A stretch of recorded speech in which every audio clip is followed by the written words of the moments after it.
Θα μιλάς μόνο ελληνικά τώρα. Θα μιλάω ελληνικά. Ναι. Και έχουμε και πίσω το Σεμπάστιαν στην τουαλέτα του. This is Sebastian, huh? Ναι. Δεν μου αρέσει μόνο το hair, πώς το λένε? Ναι. Hair. Τα μαλλιά. Το μαλλιά τους Σεβάστιαν. Τότε είναι τρίχωμα. Για τις γάτες είναι διαφορετικό. Διαφορετικό για γάτες, Ναι. εντάξει. Τρίχωμα. Τρίχωμα. Ναι. Τι να κάνουμε, είναι γάτα.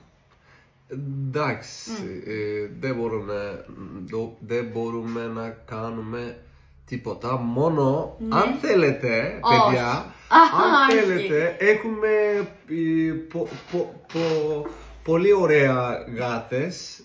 Ναι, και είναι δικές μας. Ναι, Ναι. ένα από αυτή Ναι. είναι δικό μου. Τι λέει. Και ο άλλο μπορούν να είναι δικό σου. Κάνεις